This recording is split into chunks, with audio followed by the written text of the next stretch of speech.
I call Shadow Minister Greg Smith. Thank you, Madam Deputy Speaker. British steel is integral to growth and prosperity. Not my words, but the words of the now Prime Minister less than a year ago. The drive for green steel must mean more jobs, not fewer. Not my words, the words of the now Secretary of State less than a year ago. And during the election campaign, the Secretary of State said we can't lose the ability to make primary steel. But now we see quite clearly Labour's plans for decarbonisation do in fact mean de-industrialisation, that the drive for green steel will mean fewer jobs, not more. And just like under the last Labour government, when output fell by 47%, the promises they made to steelworkers in Scunthorpe, Port Talbot, Teesside and across the country just weeks ago have been broken. For weeks, this government has allowed rumour and speculation about the future of British steel to run rife, whilst thousands of workers question if they will still have jobs by Christmas.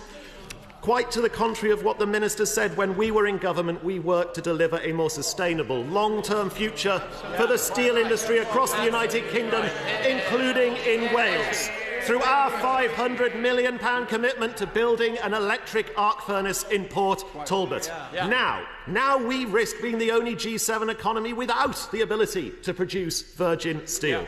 So I ask the Minister, has British Steel indicated to the government that it will halt its import of coking coal later this year? And if so, when did the government become aware of this?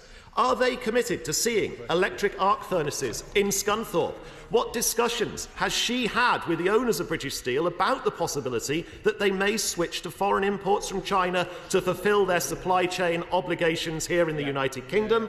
And what meetings has she had with stakeholders, including Ben Houchen and the Welsh Government, regarding the impact of future announcements on other steelworks across the United Kingdom, including on primary steel production? Communities and supply chains across the United Kingdom need certainty from this government.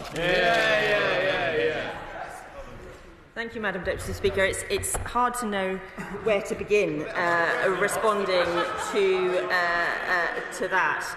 The previous government allowed steel to run down. The previous government didn't believe in an industrial strategy. The previous government didn't believe in boosting our supply chains. The previous government didn't understand the importance of the steel industry in terms of our national security and the communities that we serve across the country.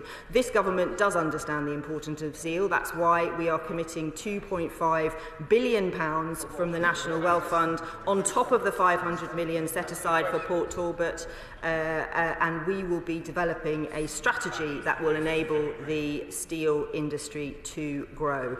He knows that I cannot comment on commercial and confidential conversations that we are having.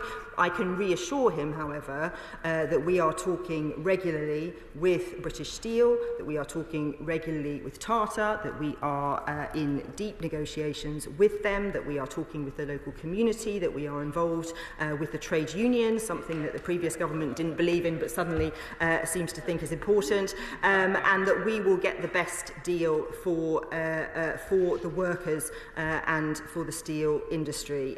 It is a shame we were not in government 5 years ago, because we are where we are with some of these conversations, and the way that this government approached industry, which is to wait for things to get so dire they have to spend millions of pounds of public money trying to boost to something, whereas our approach is let's build the industry, let's build it up, let's put the right levers in place, and we will see success that way.